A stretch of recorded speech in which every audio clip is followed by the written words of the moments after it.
Дойде сезона на кайсиите. Купих към 3 кила. Сега ще ги измия и ще ви покажа какво ще ги направя. Това, което аз ще направя, наскоро ми попадна на добра оферта и си купих уред за сушене на плодове.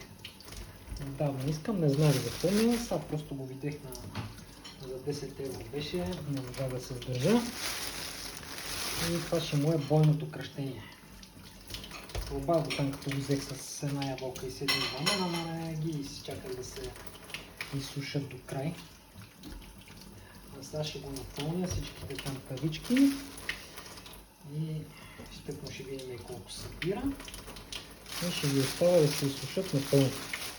Да са за подходящи за съхранение. Така, установих, че тия, които са меки, не са се развалили, ами понеже са хубаво озрели и в плика, като се натиснали една друга, са се разкашкали, а на вкус са невероятни, затова ще ги използваме всичките. Сега с едно ножче, за да не става насекъде сок, ги разполовяваме внимателно. Вадиме костилката, като костилката не я фърляме, отделяме си я, изсушаваме я и после като го щупиме, вътре има невероятно вкусна ядка.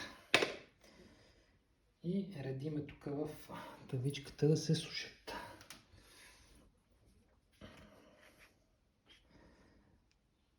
Купил съм към 3 кг. Предполагам, че ще успея да ги събера в уреда. Каквото не събера са толкова вкусни, че ще ги изям сигурно още тази вечер. Един етаж го напълнихме. Слагаме втория. Сега.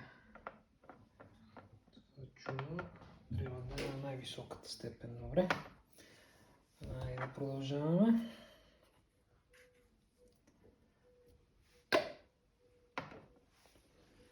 Уреда ми е с общо 5 тавички. Аз съм напълнил 2. Кайсиите половината заминаха, така че може би ще събере към 4 кг. Вкусът е невероятен.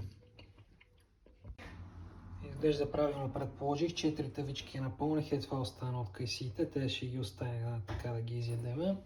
И ми остана още една тавичка да не работи уреда на празно.